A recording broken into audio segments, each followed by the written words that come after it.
So Apple just dropped their new iPhone 16e, which starts at $600 for the base model. Now it's pretty clear that the iPhone 6e was an attempt to replace the iPhone SE, their budget-friendly option, but everything about this new iPhone 16e is far from an actual SE phone. Now before I get deep into sharing my thoughts on the new iPhone 16e, make sure to drop a like and a comment below to boost the algorithm, and subscribe to the channel if you haven't already. So just a quick run through of the major specs. The new iPhone 16e has the A18 chip, which is seen in the entire iPhone 16 lineup, but it does have a reduced 4-core GPU rather than the 5 on the standard 16s and the 6 on the higher end models like the Pros. It has a whopping 26 hours of battery life, which is comparable to the 16 Pro model, a new single 48 megapixel fusion camera, and support for Apple Intelligence. Other than that, the phone is pretty bare bones. It's just a iPhone 16 that has been stripped down to its core, and that's kind of just been the trend for any budget iPhone model like the SE, where they're just kind of recycling a lot of the parts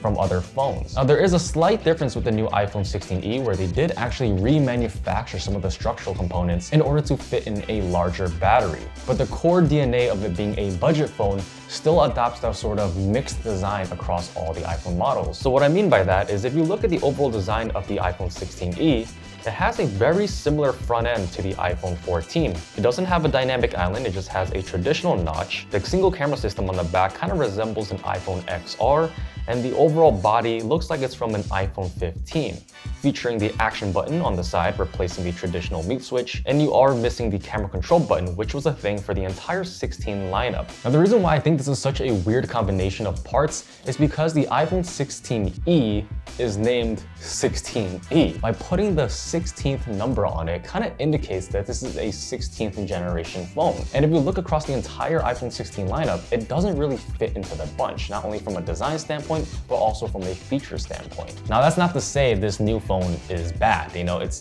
pretty good in some areas and it's pretty bad in some other areas. Now besides the only positive thing, the 26-hour battery life, everything else just kind of dumbs down. Sure, it does use the same processing chip as the 16 models, but it does only have 4 GPU cores, which can definitely affect your gaming performance on your video editing, photo editing, anything that requires any sort of graphical power, you are going to see a lack in that. On top of that, it does not support MagSafe charging, but it does support a standard Qi wireless charger at a much lower speed. It does not have the dynamic island, which has been the standard since the iPhone 15, and it also doesn't have the lackluster camera control button. And even if you look at Apple's advertisement for the 16e, it was very bland. They didn't really go too much into the features because honestly, it didn't really have any. They just strictly focused on the whole Apple Intelligence component, which I understand it's like the new thing, but it's kind of repetitive. Now I do want to go back to the $600 price point. Is it really worth the price? Now yes, it is the cheapest option available in terms of the entire lineup right now, but I feel like $600 is moving more so into the mid-range price point rather than being a budget-friendly option. And the reason why I say that is if you look at the previous generation SE from 2022, the retail price was only $429. Now you could argue that is, 3 years ago and inflation has done its work and prices of everything is going up now. But by going from $400 all the way up to $600, it is a pretty significant jump where it doesn't really feel budget friendly anymore. And if you are someone on a budget looking to get yourself into the iPhone world,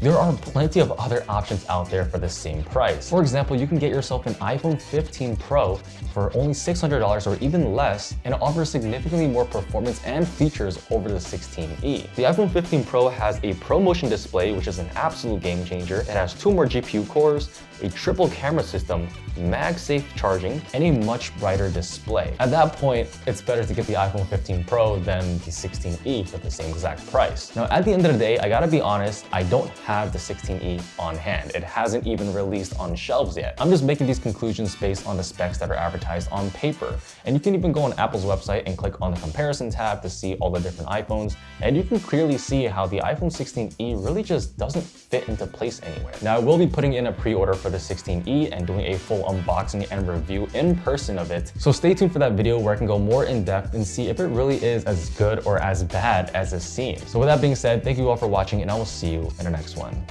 Peace.